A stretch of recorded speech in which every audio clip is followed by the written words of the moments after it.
People love talking about passive income, especially on YouTube and the internet. Everyone wants passive income. The idea that you can make income and do fuck all is unbelievably compelling. Sign me up. Like, I would like some passive income. What is the reality of this? Because there's a real obsession with figuring out ways to make passive income. I want to earn money when I sleep. What is the reality of that? Is that a thing? Is that possible? Is that something I should be aiming at? You should aim at that once you have $1 million in your bank account. Before you have $1 million, don't even think about passive income. You have no asset to actually earn passive income off of.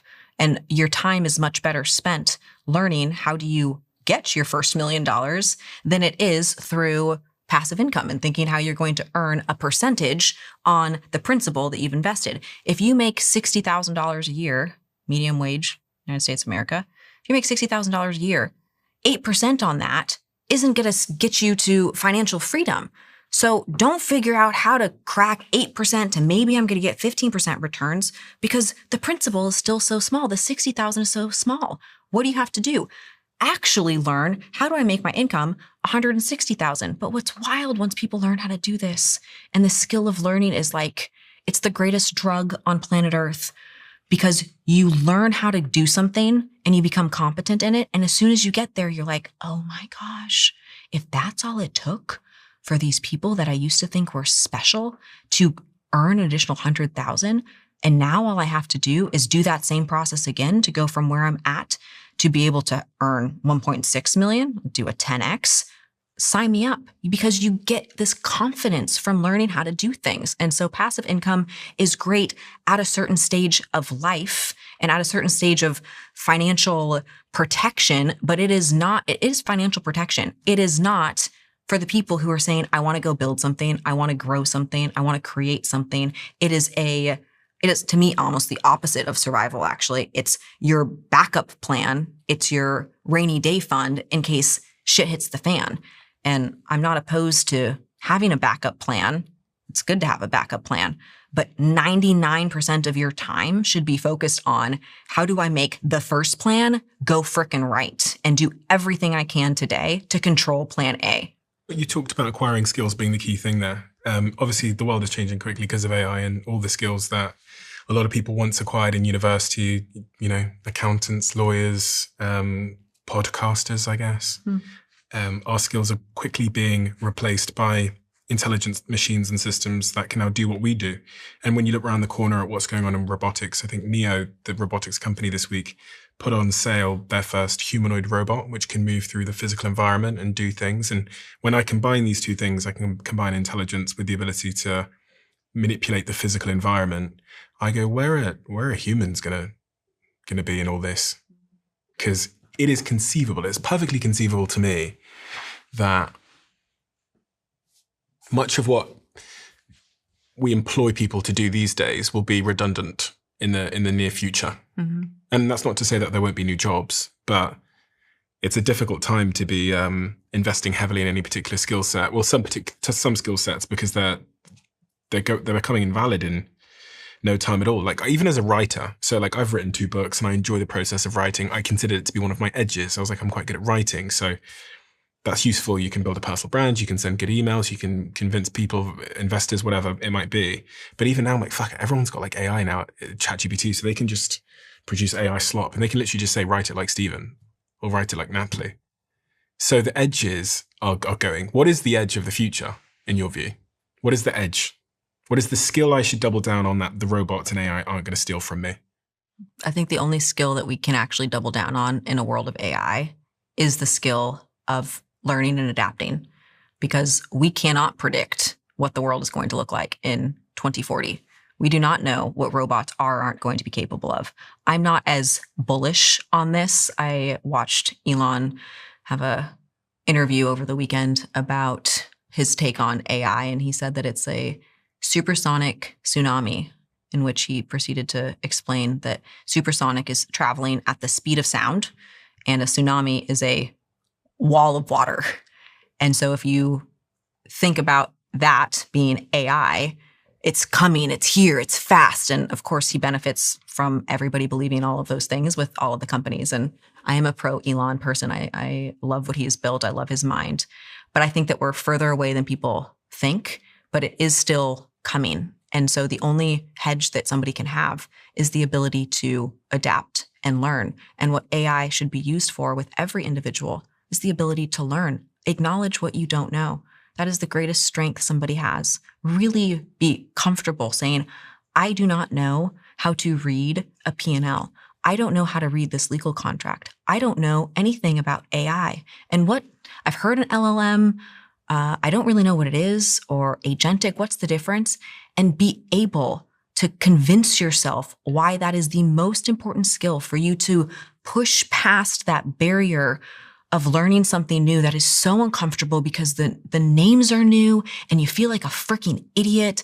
And then you think everybody is smarter than you and that you're just some fraud. To push back on that and to have some resilience through it, to say, I'm going to adapt through this. I'm going to get to the other side and learn so that I concretely can have confidence that I can change in any environment based off of what's needed of me in that environment. And I will add value to that environment regardless of whatever the external circumstances are. That is the only choice. There is no alternative choice. Are you scared about AI? I'm not scared at all. I'm pumped. As you can tell, I'm really excited because I used to feel dumb. I used to feel like there were things that these smart people knew that I didn't know. And my entire outlook on life changed a handful of years ago when this got launched, because AI has taught me in 2 years what I would have had to go to school for and would have had to get a degree in, still to just find out that most people who went to school for those things and had degrees in them missed something critical and important. And so for me, and I think people like me, and I don't think there's anything particularly special about who I categorize as people like me, it is a unprecedented time to lean into this reference of information that can specifically tutor you on what you don't know, to actually equip you. We've never had this opportunity before, and it's not specific to you with your gender or your race or your age. It's accessible. And so I'm beyond excited, because anything that comes up that's like, oh, this just changed the whole dynamic of the business. Guess what? I have AI to help me understand that and to help me get whatever skill I need in this new world. Same thing that people 100 years ago had to do. Same thing that 2,000 years ago people had to do. They just didn't actually have a tool to help them understand what was happening, to then learn what needed to happen from them, whatever they had misunderstoods are, in order to actually get to the other side with real skills. Natalie, what do you think is the most important thing we haven't talked about that we should have talked about as it relates to what you know about who my audience are and what they're interested in?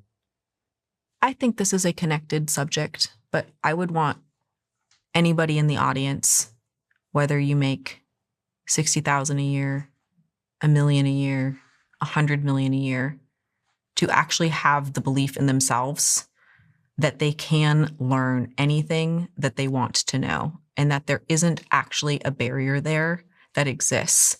Because if I could get people to really believe that, their entire life would change due to the access that they have today, due to the tools that they have today. And so taking that confidence that I can walk into any room with any big shot, with anybody who knows something about a particular subject matter that I know nothing about, and feel totally comfortable being in that environment, because you can prep yourself, you can learn about it, and life is so beautiful because you get those experiences and you don't have to be scared of them.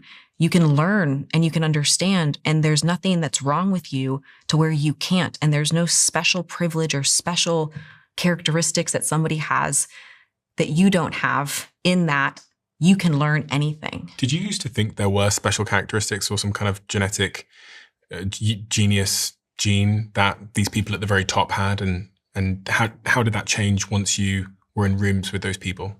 Of course, I thought that there was some genius button that somebody clicked at birth before coming out of the womb, where they just got to be special and they got to understand things. I really struggled growing up with remembering numbers. Numbers were so challenging. I would just reverse the numbers and then they wouldn't stick in my brain. And I thought I was stupid for so much of my life. And for anybody who also struggles with that, what you would come to find out, being around lots of people, successful or unsuccessful people, is everybody has that thing. So the faster that you can attack it and get yourself comfortable with numbers, what I realized is like that was just a story I told myself, because had I ever spent an afternoon on a Sunday with my extra time actually trying to get better at remembering numbers? No, I hadn't. I just used it as an excuse. And successful people just limit the amount of excuses that they allow themselves to believe for why they aren't successful. They take the limitation that they have, and either they so over-index in the strength and they ignore that, or they realize that that limitation is actually at a point where it is limiting them. So they have to attack it and take the time to get better and shore up that area to then be able to springboard from there. There's also, I guess, another layer to this, which is men tend to rate their own performance higher than women do, even when their actual performance is equal. And there's a bunch of different studies that cite this. There's one famous study that people always talk about, which might be refuted now, but it said that men apply for a job when they meet 60% of the listed qualifications, while women only apply when they meet 100% of the listed qualifications, which in part, as it relates to top jobs in Europe, people think that this is part of the reason why men are more likely to be in full-time top jobs. Because that overconfidence means they're more likely to apply and therefore more likely to, convince other people and more likely to get the job. So there seems to be a difference in genders in terms of the need to feel ready and the need to feel qualified. That's so real to me. Yeah. That is so real to me. I get to work with people every day, and I will have a personal, professional, and financial goal conversation with team members who are in the exact same role. Let's say they're an account manager. One will be a female, one will be a male. The woman is like a rock star. The clients love her, and she's so good, and she just has like this little like magical spark. So I'll be sitting with them with their personal, professional, and financial goal conversation, and the woman will say, "Oh, I'd like to go from making $80,000 a year to maybe in a year from now making $90,000. And the next hour, I'll have a conversation with a guy who is not as performant as she is. And he will say, yeah, I'm making $80,000 a year. I think in the next 3 years, I should be up to 200, 250. I've had this happen over and over and over. So I watch this in real time. And my go-to in that is to sit down with a girl and to say, I want you to imagine what your life is going to look like in 3 years from now. So if you're 35 years old, you're going to be 38 years old. What does life look like? Who are you spending time with? How much money are you making? Have you traveled? Do you have a spouse? Do you have kids? Like, what does life look like? And what I want you to do, if you don't have an account already, is I want you to get hooked up with Pinterest, and you are going to create a board, and you are just going to go through all of these incredible things that you could have in your life that you actually want, not the stupid things, like the things that you're like, if my life could include that, it would change my life. I would love to have that life. For me, that would have been full sequin suit. Because if you can't do that, you're of course going to be stunted in what you're going to do in order to get there. If it was a man who was struggling with that, though, I'd do the exact same thing. That, to me, is the real job of a leader, is to inspire people enough, not about who you are and all of your accomplishments, but to actually have them see that they could have the life that they want through the work that they do every single day, and tying those two things together and being ruthlessly honest with them when they do things that hold them back and remove things that are in their way. Natalie, we have a closing tradition where the last guest leaves a question for the next, not knowing who they're leaving it for. And the question left for you is a fairly well-known question, actually. It is, what would you do if you knew you would not fail? If I knew that I wasn't going to fail, I would just I'd fix world hunger and I'd fix all of these things. But short of thinking that I could solve those particular problems, it's selfish to not have those goals and dreams.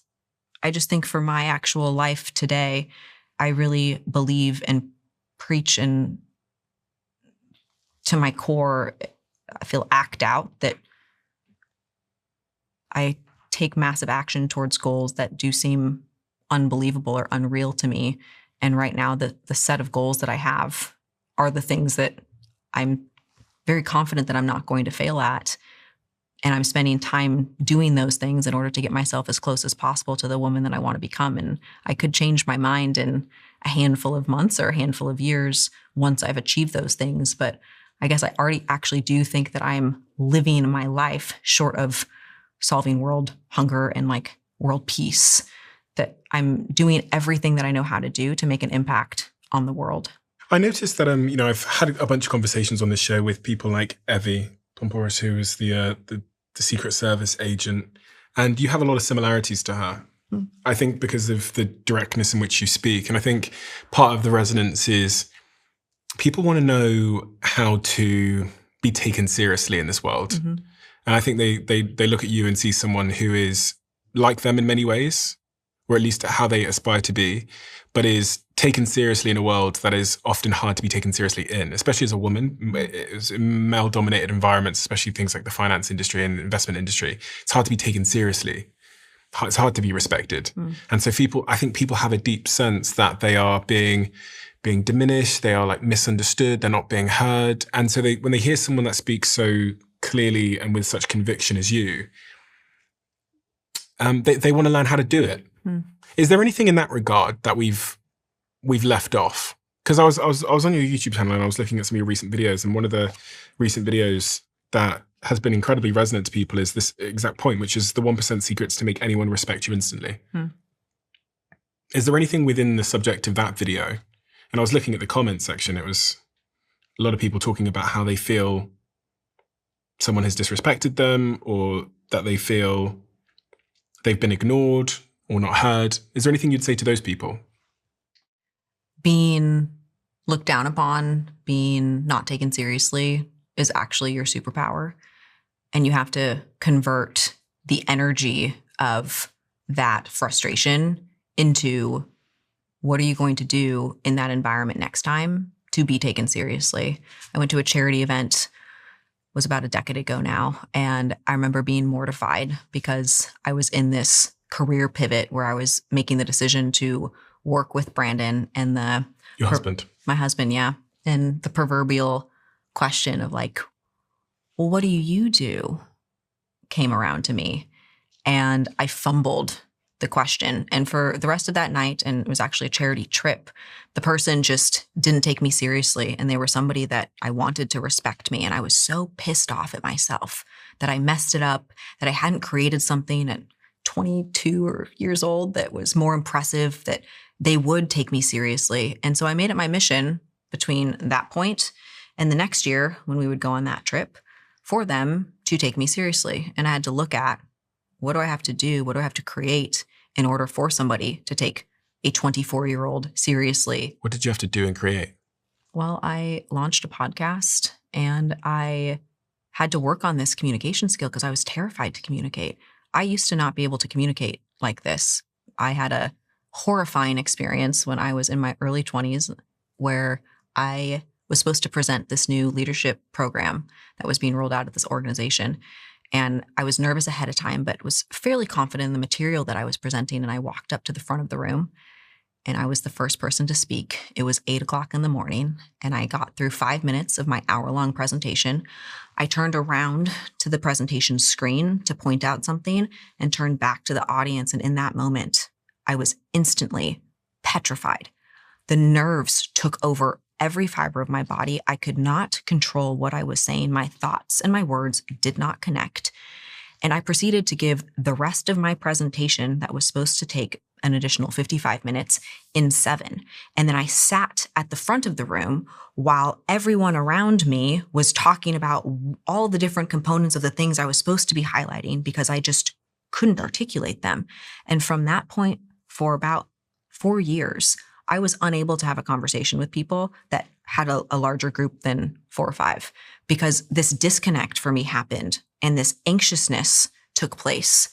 And I had to work on this skill to learn how to communicate. And so I launched a podcast, and the only topic that I felt comfortable talking about at that point, I didn't have some business expertise. I wasn't naive enough to think that somebody was going to listen to me at the wise age of 23 or 24, my early 20s, and how to run a business. So what did I know at that point? And what was a problem that I was seeing? Well, I was actually around a group of people who were in age gap relationships and having all of these conversations in secret, but wouldn't publicly talk about it. And so I started a podcast where I was talking about what it's like being a third marriage and being a stepmom, and how did we tell our parents, and what are tools to navigate something that feels really crippling and almost embarrassing to somebody who is a high performer. And I proceeded to have that podcast every single week. And I made it my mission that year to make a toast at every single meal that made sense for me to make a toast at, so that I worked out this skill of communicating. And working out the skill of communicating is what allowed me to go from being in a room where I couldn't trust myself to even introduce what I do, to showing up the next year and having made progress on my communication and saying, hey, I know that you didn't take me very seriously last year, but this year, I would never say it like this, but this year I've built this cool thing, and I actually have this blog that has thousands of readers every single month that is generating this revenue. And you, Mr. Old Man, might not have taken me seriously, but I could probably help you in your business do the same thing, because I know that you don't know anything about this. So I gained a skill in that process and was able to talk about the skill that I knew was my angle. The top comment on that video is, being nice destroyed my life. I can understand. Of course it did. The second comment is, a friend to all is a friend to none. People really resonate with the topic of being liked versus being respected.